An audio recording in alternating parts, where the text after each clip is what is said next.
Bonjour, bonjour à toutes et à tous, bienvenue sur KTV Quasi FM le 106.9 pour ce temps de parole, toujours en direct à la radio et à la télévision. Elle est avec nous, Anne-Constance Onguena du cabinet Incidence. Anne-Constance, bonjour. Bonjour Patrick. Merci, bonjour Samuel. merci d'être avec. Oui, parce qu'il y a Sam aussi, il faut lui dire bonjour quand même. Merci d'être avec nous. On va parler d'un sujet sérieux. Évidemment, on va parler d'environnement. Si vous êtes sur ce plateau, c'est pour parler environnement. Il y a eu ce rapport GIEC qui a été rendu public hier. La ministre des Outre-mer s'en est emparée. Elle a fait plusieurs déclarations et elle tire la sonnette d'alarme pour les Outre-mer et notamment Mayotte. En quoi, concrètement, Mayotte est concernée par le réchauffement climatique ? Alors d'abord, le GIEC est un groupe d'experts climatologues internationaux qui font depuis un certain nombre d'années des études et qui mesurent le réchauffement climatique. C'est très sérieux, ce sont des gens qui savent de quoi ils parlent, il n'y a pas de souci là-dessus. Ils sont crédibles. Absolument. Ouais. Enfin, personne en tout cas n'a remis en cause leurs analyses jusqu'à présent. Donc pourquoi est-ce que Mayotte pourrait être concernée? C'est très simple, puisque 1,5 degré d'augmentation de la température veut dire 76 cm à peu près d'augmentation du niveau de la mer. Donc forcément, quand on est une île comme Mayotte, si le niveau de la mer augmente, forcément... Pourquoi le niveau de la mer augmenterait alors qu'il fait plus chaud ? Parce que la banquise fond, par exemple. Donc forcément, le niveau de l'eau augmente. Si la température se réchauffe, le niveau de l'eau ne fait pas qu'augmenter. La chaleur de l'eau également augmente, ce qui a comme conséquence pour Mayotte une baisse du nombre de poissons, enfin en tout cas pour toute la planète, mais aussi pour Mayotte, une baisse du nombre de poissons. Et puis surtout... Donc extinction des espèces ? Oui, on parle de 8% d'espèces vertébrées qui pourraient disparaître d'ici 2050. On parle de 16% de la biodiversité des plantes et on parle de 18% d'insectes qui pourraient avoir disparu si effectivement la température augmente jusqu'à 2 degrés d'ici 2030-2050. On le sait, Mayotte est entourée d'une barrière de corail. Dans ce rapport, on parle de cas désespérés des coraux. On nous dit clairement 70 à 90% des récifs coralliens risquent de disparaître avec un scénario de 1,5 degrés supplémentaires simplement. Si on arrive aux 2 degrés de réchauffement de la planète, c'est 99% des coraux qui vont disparaître. On est dans quel délai, dans quelle perspective là ? Oh bien, là, les 1,5 sont quasiment atteints et pour qu'on n'arrive pas à 2 degrés d'ici 2050, il faudrait que l'on passe à 70% au niveau planétaire de production d'énergie via des énergies renouvelables, ce qui implique 2400 milliards de dollars d'investissement. Donc autant vous dire que... Anne-Constance, c'est pareil, on nous parle de l'acidification des océans. Alors c'est presque un gros mot pour nous parce qu'on ne sait pas ce que ça veut dire. En fait, comme la température va augmenter dans l'eau, le rapport pH de l'eau va se modifier à cause justement de cette augmentation de température. L'absorption de CO2 en fait. C'est ça, et puis le rôle de filtre que jouent les algues. Bien comme sûr. il va faire plus chaud, les algues vont disparaître progressivement. Donc elles ne joueront plus le rôle de filtre et donc forcément la composition de l'eau va progressivement évoluer en détruisant les poissons et donc une ressource alimentaire non négligeable. Mais quand on dit 0,5 degré, un demi-degré, ça nous semble rien du tout, un demi-degré. Et pourtant, on nous dit, attention, un demi-degré aggrave la situation. Mais le demi-degré, il est acquis. Enfin, je pense que c'est se mentir que de dire qu'on n'y arrivera pas. Depuis 1970, la température a à peu près augmenté d'1 degré. Depuis lors, mais il y a une espèce de fuite en avant d'émissions de gaz à effet de serre. Donc forcément, le demi-degré d'ici 2050, je vois pas comment on va arrêter de produire des gaz à effet de serre d'ici là. Si vous regardez... Ça veut dire quoi, que c'est foutu déjà ? Enfin, moi, personnellement, je pense qu'on est, dans une situation compliquée, sachant qu'en plus, le nombre d'habitants sur la planète augmente, le besoin alimentaire augmente et qu'on sait très bien qu'avec le réchauffement climatique, les rendements agricoles vont baisser. Donc, on va très rapidement avoir un problème de nutrition. On parle d'une baisse de calories disponibles sur la planète d'ici 2050 qui ferait que 20% des enfants de la planète seraient mal nourris. C'est quand même un chiffre... Incroyable. Samuel Bocher, le rédacteur en chef de France Mayotte Matin, une question à vous poser. Le rapport du GIEC est extrêmement alarmant. Je l'ai lu en long, en large et en travers. Le groupement international d'experts climatologues Et pourtant, malgré le fait qu'il soit extrêmement alarmant, il y a d'autres experts qui disent c'est en dessous de la vérité. Est-ce qu'on en est là véritablement ou Je ne sais pas si c'est très utile après de faire une course à celui qui est plus alarmiste ou moins alarmiste que l'autre. Le fait est que le réchauffement climatique est déjà réel. Regardons Mayotte, les épisodes de sécheresse qu'on a connus ces dernières années. Vous prenez Wallis et Futuna qui est pas si loin que de nous et qui a également des coupures d'eau régulières.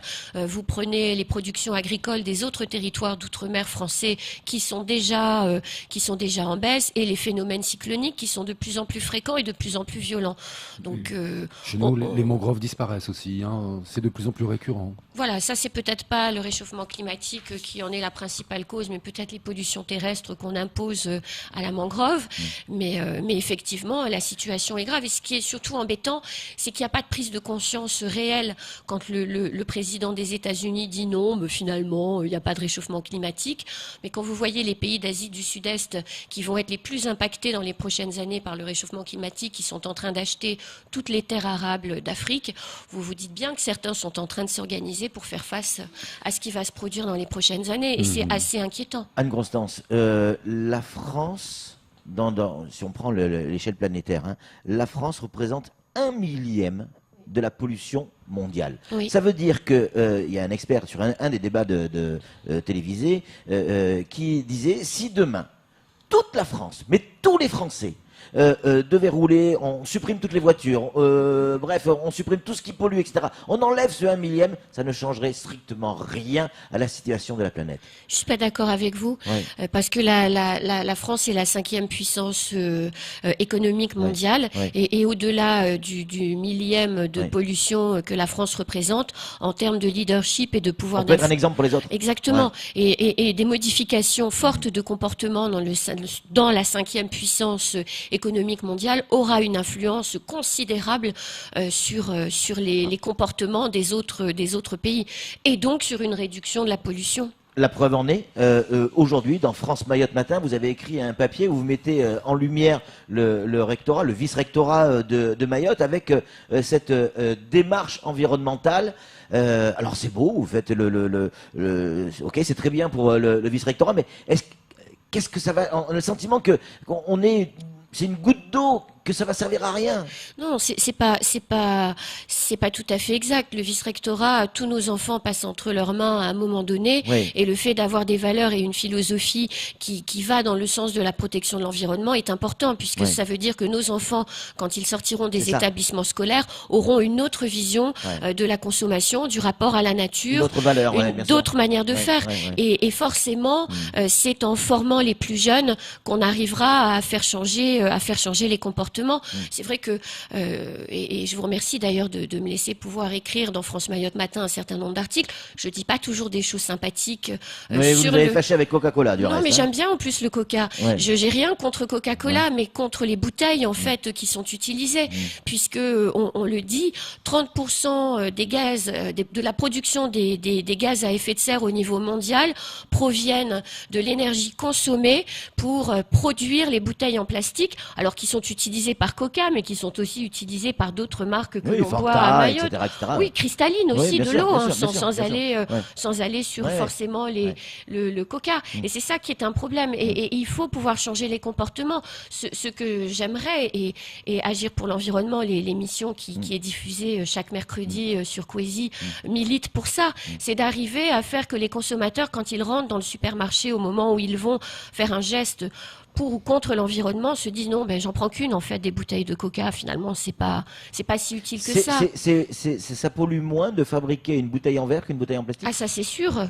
Le rapport est de 1 à 4. Une bouteille en verre de Coca qui a pratiqué la consigne de manière vertueuse pendant non plus de 20 ans à Mayotte, une bouteille de Coca qui est nettoyée pour être consignée, qui est nettoyée pour être remise dans le circuit de la distribution, va consommer 4 fois moins de ressources naturelles qu'une bouteille de plastique recyclée.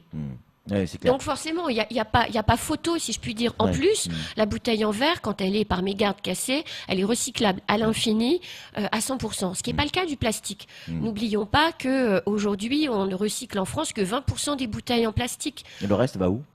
En tout cas, Dans la nature ? Oui, dans les centres d'enfouissement, Ouais, etc. ouais, ouais. À Mayotte, ça va dans la nature, ça va à Dzoumogné, et sur les millions de bouteilles qui sont embouteillées par Coca chaque année et par les autres embouteilleurs de Arrêtez de dire Mayotte. Coca, vous allez nous fâcher définitivement avec eux. Non, hein. mais je veux pas me fâcher avec Coca parce Non, non, que c'est pas vous, c'est moi, j'aime alors, bien ça. ouais. Mais les embouteilleurs mahorais, en fait, qui embouteillent des sodas, de l'eau et d'autres boissons qu'on peut consommer, il y a à peine 20% qui est recyclé. Seuls 3,8 millions de bouteilles sont placées dans les trios en 2017. C'est rien par rapport à la production. On se rend pas compte, hein, mais c'est des dizaines et des dizaines de millions de bouteilles qui sont Évidemment. embouteillées chaque année. Samuel Ici. Ne baignons-nous pas dans l'hypocrisie la plus complète, hein. Oui, vraie question ça. Oui. Parce bien que sûr. quand je regarde l'équation économique écologique, le bio par exemple, on nous incite à consommer du bio et produire du bio emballé dans du plastique. C'est complètement stupide. Oui. Et on n'a pas encore intégré la notion d'écologie totale globale. L'économie reste encore trop présente, n'est-il pas ? Alors il y a quand même quelques progrès qui ont été faits, notamment sur les emballages de yaourts, où on a quand même beaucoup. Enfin, il n'y a plus aujourd'hui de films plastiques autour des yaourts, et le cartonnage s'est considérablement réduit. On le voit aussi sur les bouteilles d'eau, puisque j'ai cité Coca, je peux citer Cristalline, qui a changé et modifié son bouchon de manière à limiter aussi les déchets qui sont produits. Donc il y a des efforts, mais qui sont encore insuffisants. Quand vous voyez, moi ça c'est le truc qui m'exaspère le plus, les sacs en plastique. On dit oui, mais on va arrêter avec les sacs en plastique polluants. Ouais, on utilise maintenant des sacs en plastique non polluants, mais on en utilise toujours autant et ils polluent toujours autant la planète. Une petite question, parce qu'on arrive à la fin de cette émission. Est-ce que, oui ou non, cette émission APE aura une deuxième saison ? Eh bien, écoutez, oui, puisqu'on commence la production la semaine prochaine de la deuxième saison avec les partenaires de la première qui renouvellent leur fidélité à la seconde saison. Premier comité de pilotage la semaine prochaine pour arrêter les choix des thèmes des émissions. Ça veut dire quoi? Que ce sont les partenaires qui choisissent le thème des émissions? Non. Alors, il y a une ligne éditoriale Ouais. que les producteurs de l'émission Ouais. ont voulu, c'est-à-dire on fait de l'écologie positive, Ouais. on ne se rend pas coupable, Ouais. ça sert à rien. Le but est de pouvoir agir pour l'environnement et Ouais. pas de se dire on est tous coupables et on va tous mourir, c'est pas Ouais. le but du jeu. Même si c'est un peu vrai. Hein. Même si c'est un peu vrai au final, Ouais. oui. Dommage.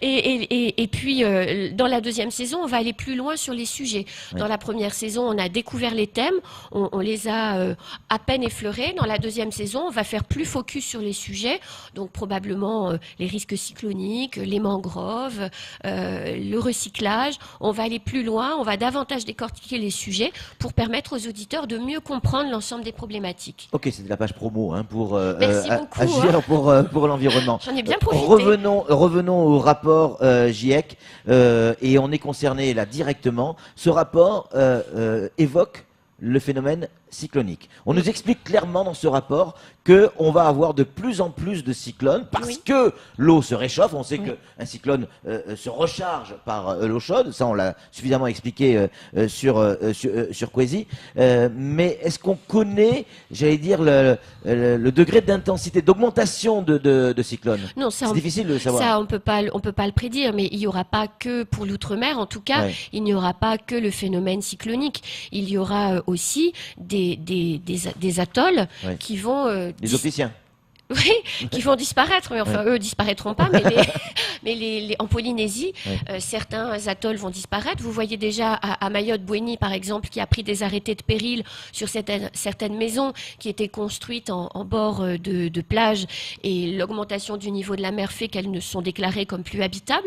Donc ça aussi, ce sont des phénomènes qui vont s'accélérer dans tous les territoires d'outre-mer. On parlait d'agriculture, on aura des rendements moins importants, donc toute la dynamique des politiques publiques de manger local pour économiser des gaz à effet de serre et limiter des importations va être remise en question durablement par cette augmentation de la température. Donc le cri d'alarme de Madame Girardin, notre ministre, était bien légitime. L'autre phénomène, on parle effectivement, on l'a dit tout à l'heure en début d'émission, ces coraux qui sont amenés à disparaître, clairement. Qui dit disparition des coraux, donc de notre barrière, qui dit disparition de la barrière, dit disparition de notre protection. Et c'est ça. Est-ce que, à cause du réchauffement climatique, Mayotte risque d'être plus vulnérable ou soumis à des tsunamis? Bien sûr, forcément, à partir du moment où on n'a plus notre barrière, on est en contact direct avec l'océan Indien, qui n'est pas l'océan le plus calme de la planète. Et donc, forcément, on est beaucoup plus vulnérable aux épisodes de cyclones, et sans aller jusqu'au cyclone, aux épisodes de grands vents dont vous pouvez parler régulièrement dans la météo. Donc, oui. Forcément. Samuel, pour conclure. Je reste dans ce que j'estime être de l'hypocrisie. Il y a beaucoup d'éco-organismes qui sont montés aujourd'hui en France pour lutter contre justement le réchauffement climatique. Sont-ils véritablement efficaces ? Alors, ils sont efficaces en métropole, puisqu'effectivement, ils permettent de recycler des matières premières et donc d'éviter de puiser dans les ressources de la terre de manière infinie.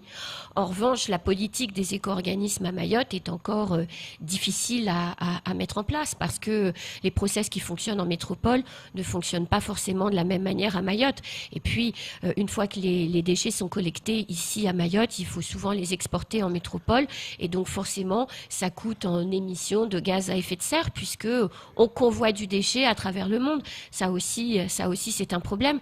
Alors vous me diriez, oui, mais pourquoi est-ce que à Mayotte on fait pas mieux?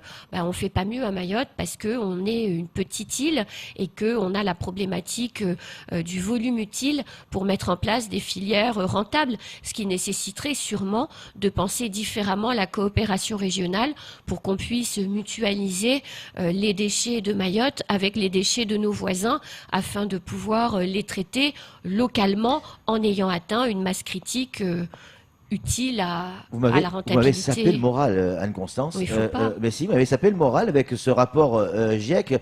En conclusion, toute dernière conclusion, est-ce que ça vaut le coup encore de se battre? Ah bah oui. C'est déjà perdu. Non, mais je suppose que vous avez des enfants et que vous avez envie d'avoir des petits-enfants. Donc oui, il faut se battre au moins pour eux.